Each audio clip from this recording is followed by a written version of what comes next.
this is an iHeart podcast. Guaranteed human. Hey, I'm Lindsay. Hidradenitis suppurativa, HS, caused bumps and abscesses that made me feel embarrassed.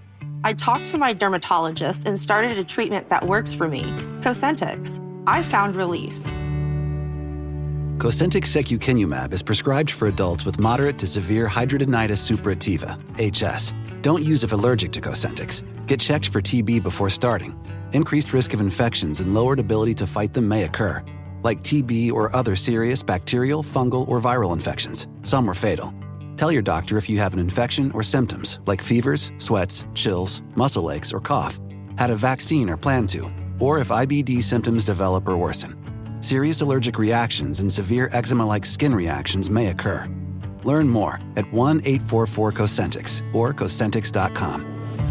You're stronger than HS. Ask your dermatologist about Cosentyx. When energy dips, your reviving routine deserves more than a quick fix. Reach for Vital Protein's Collagen and Protein Shake in chocolate. With 30 grams of protein and 10 grams of collagen peptides, it helps support healthy hair, skin, nails, and joints in a smooth, ready-to-drink shake, so your afternoon reset actually sets you up for success. Vital Proteins. Stay vital. Visit vitalproteins.com to get started. These statements have not been evaluated by the Food and Drug Administration. These products are not intended to diagnose, treat, cure, or prevent any disease. This is Sarah Spain from Good Game with Sarah Spain, brought to you in part by Vital Farms. Let me tell you why Vital Farms pasture-raised eggs are the only eggs I have in my fridge. The hens. They're living the good life, fresh air, sunshine, and wide-open pastures. I use my Vital Farms for my famous frittatas. And you could trace your eggs back to the farm they came from. Check the carton for the farm name, pop it into vitalfarms.com/farm, and boom, you're looking at the pasture. So next time you're in the store, look for the black carton in the egg aisle and visit vitalfarms.com to learn more. Vital Farms. Good eggs, no shortcuts.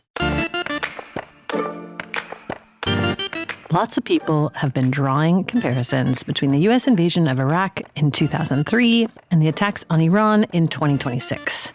Analysts point to similarities like claims about nuclear weapons. Tulsi Gabbard testified in March that the intelligence community said Iran wasn't building a nuclear weapon. I don't care what she said. I think they were very close to having it. I take the threat very seriously. I take the fact that he develops weapons of mass destruction very seriously. And the preemptive nature of these attacks. It was abundantly clear that if Iran came under attack by anyone, the United States or Israel or anyone, they were going to respond against the United States. But then the conversation turns quickly to the many differences. The fact that, unpopular as it was, the Iraq War did actually have congressional approval, for example. Or that there were ground troops in Iraq that we haven't really seen in Iran. For me, the way these two moments in U.S. history connect has less to do with intelligence reports and battle plans and Republican presidents than it does with fossil fuels and propaganda. It pulls together a lot of the stories we've been covering over the past several years into a single timeline, a unified arc towards fossil fascism. To understand what's happening now and where it might head, we need to take a step back and look at where it came from and how the whole thing hangs together. So that's what we'll be doing over the course of this 3-part miniseries. I'm Amy Westervelt, and this is Drilled.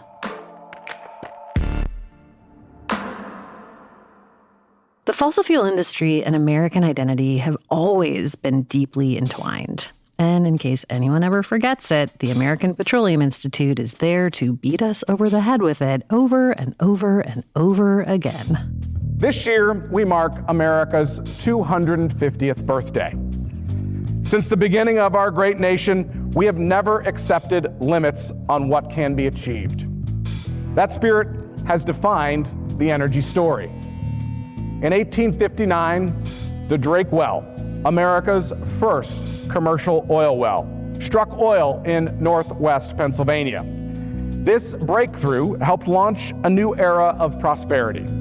Here's Mike Summers, American Petroleum Institute president, at the 2026 State of American Energy event, talking about America's first oil well, discovered in Pennsylvania in 1859, and how it sparked the modern global oil industry, which of course he connects directly back to American energy dominance today. It was a reminder then, as it is now, that the American energy leadership has never been accidental. In this 10-minute or so speech, Summers gives us a neat and tidy illustration of fossil fascism. Not only do you have the nationalism and the idea of a return to previous greatness that is the hallmark of fascism of every kind.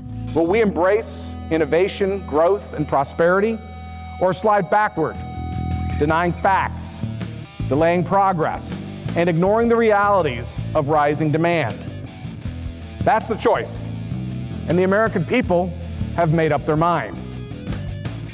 We choose energy success, not surrender. But you also have that national identity and former glory linked inextricably to fossil fuels. Americans spent years being told that they should do less, build less, produce less, and pay more. We're done with all of that. American energy is the future, and America is ready to lead. And, importantly, threatened by a small minority. A small fringe is stuck in the past. They oppose growth, expansion, and new infrastructure. They're against new jobs, higher living standards. They resist the energy required to power modern life. They offer no vision for the future.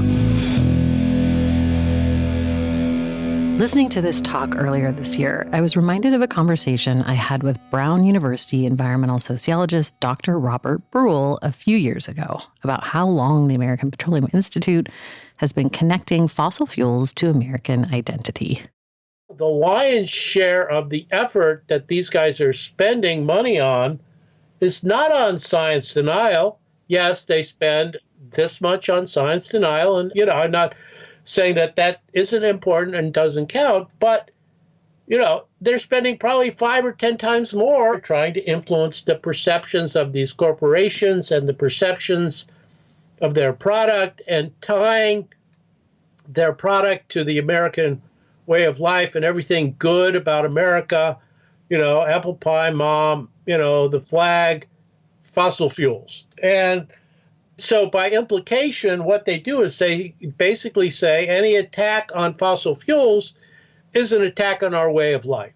That's an extremely powerful argument that the fossil fuel companies have been making for decades, that they've been connecting fossil fuels with the American way of life and the good life. The API was formed as World War I, the first fossil-fueled war, came to a close.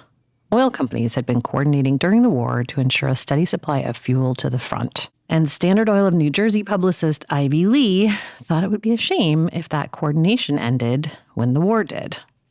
After the war ended, there was an interest in sort of coordinating an industry position for the petroleum industry to represent their interests to the public. And out of that comes the American Petroleum Institute. And Ivy Lee draws on his experience in the War Propaganda Board effort to start developing larger institutional public relations efforts. And he works with the head of Standard Oil of New Jersey, which we now know as ExxonMobil, to form the American Petroleum Institute in 1919. And so the American Petroleum Institute is now 100 years old, and it's considered to be really the first modern, sophisticated, public relations-oriented trade association in the world. But it's not just the American Petroleum Institute that emerges out of World War I. There's also a newly delineated region with a whole bunch of new states and borders carved up by the fossil fuel industry and its government backers in France, Britain, the Netherlands, and the U.S. After the break, how the thirst for Middle East oil both contributed to World War I and reconfigured global politics when the war ended. Every business has an ambition. PayPal Open is the platform designed to help you grow into yours. With access to business loans so you can expand and hundreds of millions of PayPal customers worldwide. Your customers can pay all the ways they want today with PayPal, Venmo, Pay Later, and all major cards, so you can focus on the future. When you need a partner trusted by millions, there's one platform for all business. PayPal Open. Grow today at paypalopen.com. Loans subject to approval in available locations. Hello, beautiful. I'm Amy Eric, founder of Madison Reed, a hair color company I named after my daughter. Forget everything you know about hair color. The mess, the smell, the hassle, the damage. We're female-founded and female-led. We've transformed the hair color experience with ingredients that care for your hair and award-winning color on your terms, at home or at our hair color bars. The future of hair color is here at Madison Reed. When energy dips, your reviving routine deserves more than a quick fix. Reach for Vital Protein's Collagen and Protein Shake in chocolate. With 30 grams of protein and 10 grams of collagen peptides, it helps support healthy hair, skin, nails, and joints in a smooth, ready-to-drink shake, so your afternoon reset actually sets you up for success. Vital Proteins. Stay vital. Visit vitalproteins.com to get started. These statements have not been evaluated by the Food and Drug Administration. These products are not intended to diagnose, treat, cure, or prevent any disease. From the very early days of the oil industry, it's been tied to national identity. It is inextricably linked to both nationalism and imperialism. That 100-year history is covered in great detail in a whole bunch of really good books that I'm going to link to in the show notes, but we'll now attempt to summarize in about 5 minutes. Here we go, history time. Okay, so just as the Americans are getting going in Pennsylvania, Russia's Tsar opens up the Baku region of Azerbaijan to private oil prospectors. By 1890, Russian oil is giving American oil a run for its money. At the same time, the Dutch have moved to modernize the oil industry in Indonesia and start the Royal Dutch Oil Company. Then they merge with Shell Transport to create Royal Dutch Shell and ship oil all over the world. So within really just a few decades, the oil industry is taking root everywhere. But that's not happening in the Middle East, although lots of people are speculating that there are large oil reserves there. Why? Well, because it's mostly controlled by the Ottoman Empire, the so-called sick man of Europe, which is in economic freefall and limping toward collapse. Various countries start jockeying to grab the Arabian Peninsula and the oil that lays below it. Germany, Britain, and France are all there. Germany starts building the Baghdad Railway from Baghdad to Berlin, which would give them access both to the oil fields of Basra and the ports of the Persian Gulf. An Australian gold miner, William Darcy, begins exploring for oil nearby in Persia, today Iran, and putting bids in on oil fields in modern-day Iraq. In 1908, just as he's getting ready to shut down the Persian exploration, he hits black gold. He creates a new company, the Anglo-Persian Oil Company, that's the company known today as BP, and guarantees Britain a steady supply of Arabian oil. But they want more, particularly those Mesopotamian oil fields in what is today Iraq.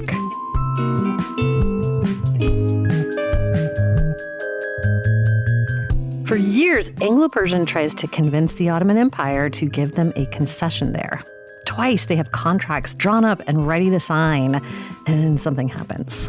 The first time, rioting breaks out in Istanbul, and the Sultan is deposed before he can sign. The second, Archduke Ferdinand, heir apparent to the Austro-Hungarian Empire, is assassinated, kicking off World War I. During the war, Britain takes possession of Baghdad and Basra. As the war comes to an end, several secret treaties come to light. Among them, a collection of letters between diplomats Mark Sykes of Britain, Georges Picot of France, and Russian Foreign Minister Sergei Sazonov, known collectively as the Sykes-Picot Agreement. Negotiated in early 1916, it splits up the Arabian Peninsula between the three countries, without, of course, consulting any of the people who actually live there. Britain gets Baghdad and Basra, France gets Mosul and Syria, Persia's split between Russia and Britain. Anglo-Persian is not happy about this. They do not like the idea of giving Mosul to the French and immediately begin working behind the scenes to undermine this arrangement. And yet another secret deal signed in late 1918. The French agree to give up Mosul so long as they can retain a share of the oil there and control of Syria. Divvying up shares of the Arabian Peninsula's oil even enters into the Versailles Peace Treaty talks in 1919, where Royal Dutch Shell also enters the chat. There's a whole bunch of geopolitical jockeying and a lot of drawing of lines and creation of new countries that absolutely sets up the next 100 years of conflict in the region. For our purposes, I'm going to jump to the formation of Iraq in 1922 via a treaty that Britain drafts with its personally selected monarch, King Faisal.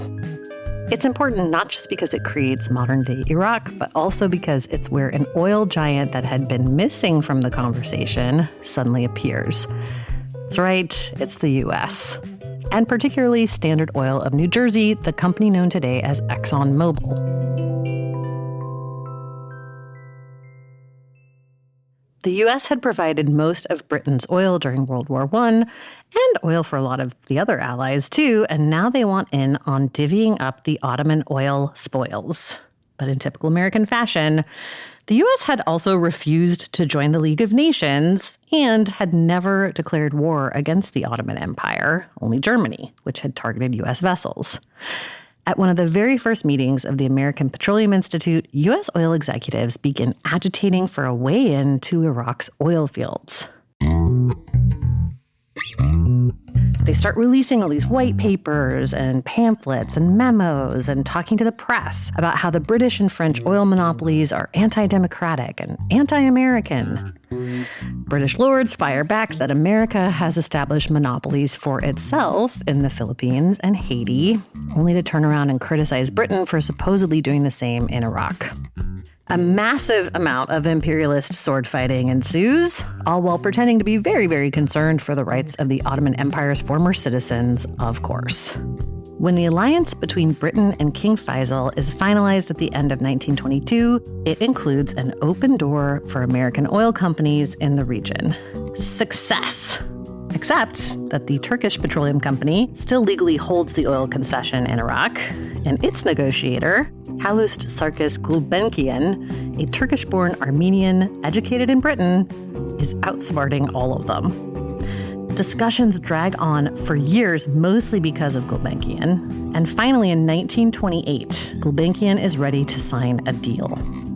Turkish petroleum will be divided 4 ways equally between Anglo-Persian, it's BP today, Royal Dutch Shell, Compagnie Française des Pétroles, Total Energies today, and a consortium of U.S. companies called the Near East Development Corporation, led by Standard Oil of New Jersey, later Exxon, and Saucony Vacuum, later Mobil. Each group has also given 1.25% of their share to the only private stakeholder in the agreement, Gulbenkian himself. Accompanying the agreement is a map of the Arabian Peninsula with a red line drawn around it, which gives the document its name, the Red Line Agreement. Standard Oil's publicist, Earl Newsom, was educating executives and Washington politicians about it back in the 1920s and 1930s. When I came across those documents in his archive, suddenly the strong sense of entitlement that U.S. oil companies had seemed to feel around Iraq and its oil made sense. It wasn't justified, not at all, but at least I knew where this entitlement had come from. It also helped make the American Petroleum Institute's power make more sense. It wasn't just operating as a trade group, lobbying for this or that policy. It was actually negotiating foreign policy on behalf of the U.S. No wonder it and the industry it represented saw itself as just an extension of America and American identity. And no wonder it was so important to protect that connection. Not only smooth and efficient, but powerful as well. I watched them for hours. Great Ganymede, they were superb. I just couldn't help comparing them with ours. If you call that a comparison. Surely these vehicles must be the property of the highest officials.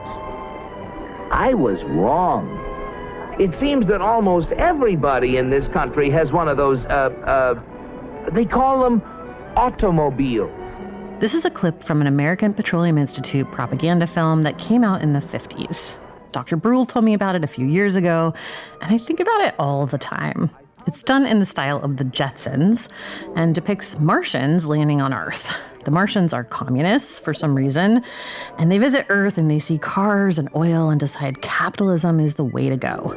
And only 1 in almost 1,000 makes a major discovery.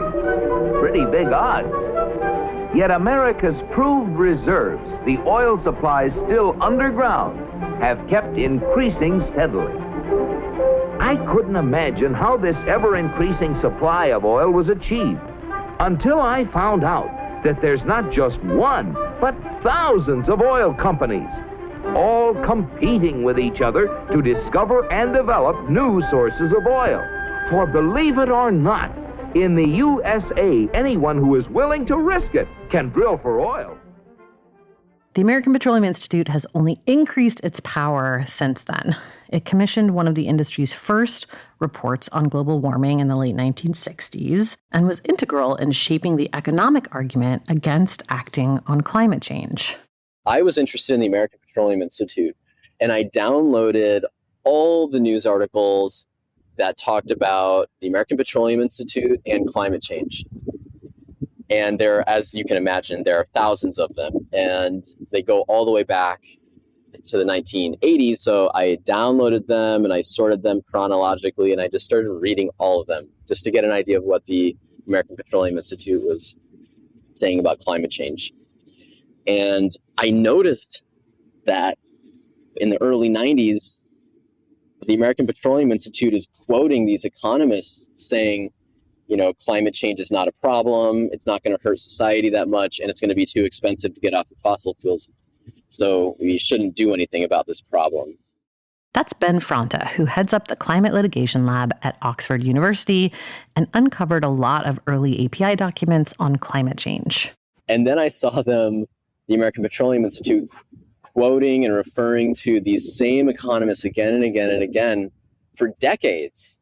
Oh, in the late 90s and then the early 2000s, like, wow, these are the go-to guys for the American Petroleum Institute. And then I discovered that a lot of those studies that the American Petroleum Institute was citing by those economists were actually funded and commissioned by the American Petroleum Institute. So that was incredible. But what really got my attention was back in 2017, I think, and Donald Trump had announced that he was going to pull the U.S. out of the Paris Climate Agreement. And in a speech he gave to justify doing that, he cited some economists and said that the Paris Agreement was going to be economically devastating for the U.S. if the U.S. stayed in it. And I thought that was really surprising. And so I went to go find that study, and it was authored by some of the same people that had been quoted by the American Petroleum Institute for decades. And it was the exact same situation. It was a study funded by industry, published by a think tank or consulting firm, and then it's quoted as being reliable and being rigorous research. In late 2021, before Putin invaded Ukraine, the American Petroleum Institute took to cable news shows and the internet to warn the American public that the Democrats and their climate policies had made us vulnerable in this situation. That if they'd just been allowed to drill as much as they wanted, America would be able to rub Russia's nose in it and sweep in to save Europe with plentiful gas. There is a lot of concern about what has been put forth by this administration, and there's a lot of uncertainty. And that uncertainty is leading to a lack of investment in the United States. And when the administration is continually putting forward new proposals to limit production in the United States, American oil and gas companies are cutting back on production. That was our friend API President Mike Summers again. And it wasn't just Summers. Lots of other industry spokespeople were out saying similar things very early on. In fact, it was so early and the messages were so similar that I figured there must be some kind of coordination. So I called up PR expert Christine Arena to ask what she thought. For a media campaign where you're engaging different stakeholders and you're writing the talking points, if you want your proxies, other political officials, other organizations to repeat the same talking points, that takes at least 3 or 4 weeks.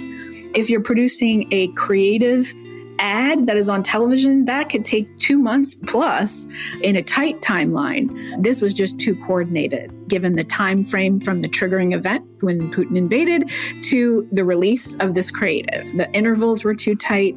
The messages were too word for word. This is an organized disinformation effort geared towards affecting policy in the short term. I do personally believe that the communications pieces were put into place and ready to go prior to February 24th, and that the fossil fuel industry knew it stood to benefit from Russia's war, not just in terms of near-term gas prices, but, a shorter-term policy grab. It didn't matter that the Democrats hadn't actually managed to pass any climate policy, or that permits for oil and gas drilling had actually increased under Biden. It didn't matter that oil and gas production in the U.S. had just hit a record high, or that it was Obama and Biden who had led the charge to lift the export ban in 2015, opening the door to the U.S. becoming the world's top gas supplier in just a decade. What mattered was the story and being able to tell it first and loudest.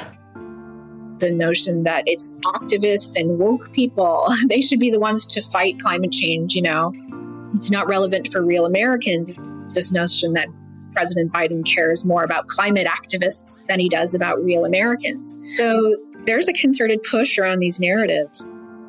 Again, it's the industry pulling on the thread of American identity, and oil being a fundamental part of it. And it worked. Within a month, the Biden administration had lifted any delays or restrictions on liquefied natural gas terminals and inked a deal with Europe that locked them into purchasing large volumes of American gas for years to come. We're going to work to ensure an additional 15 billion cubic meters of liquefied natural gas, LNG, for Europe this year. We'll also work to ensure additional EU market demand for 50 billion cubic meters of LNG from the United States annually by 2030. What we heard from industry at the time was the same thing we'd heard from President Trump during his first term and are hearing from him and his administration today. The idea of a lost and former greatness, of an identity and a global dominance that's being threatened, not by climate change or by war, but by a pesky internal minority. Leftists, environmentalists, climate activists. In his 2026 speech, API President Mike Summers described them as people who oppose progress and American greatness and will therefore be left behind. The future belongs to those who are willing to meet demand and to lead with realism. Those who cling to scarcity and stagnation will be left behind. He hammered on energy dominance, too, a theme repeated often by Trump and his administration. We're looking to be very energy dominant, and we will be in a very short order. Unleash energy dominance. Good. This is Unleashed, the National Energy Dominance Council. We are unleashing energy dominance. That taps into another key marker of fascism, the strongman leader, the guy who's going to lead us back to that former glory. In the case of fossil fascism, we call it petro-masculinity, and the current U.S. president is a walking example. When I wrote about this, it was during the first Trump administration, and what I wanted to do was understand this connection in far-right movements between misogyny, anti-feminist politics, anti-queer politics, and this support for fossil fuel and climate denial. And they still tend to be talked about separately. I'm Carolyn. I'm a wife, a mother, a grandmother. I have a beautiful life. When I was diagnosed, I was concerned. But then I realized, though my circumstances may have changed, I haven't. And the things that matter to me haven't changed either. We believe in my medical team. I also believe in Kisqali. Carolyn is a real patient compensated for her time. Visit Kisqali.com. That's KISQALI.com to learn more. And ask your doctor if Kisqali Ribociclib is right for you. There's a difference between liking a house and actually getting it. Redfin is built to make up that difference and close the gap between finding and owning the home for you. Redfin agents close twice as many deals as other agents. So when you find a home you love, you're not a step behind when it comes to making an offer. That means less watching great homes disappear and more focus on the one you'll call home. Redfin helps turn saved listings into real addresses. Get started at redfin.com. Own the dream. Ryan Reynolds here from Mint Mobile. I don't know if you knew this, but anyone can get the same premium wireless for $15 a month plan that I've been enjoying. It's not just for celebrities. So do like I did and have one of your assistants switch you to Mint Mobile today. I'm told it's super easy to do at mintmobile.com/switch. Upfront payment of $45 for 3-month plan, equivalent to $15 per month required. Intro rate first 3 months only, then full price plan options available. Taxes and fees extra. See full terms at mintmobile.com. This is an iHeart podcast. Guaranteed Human.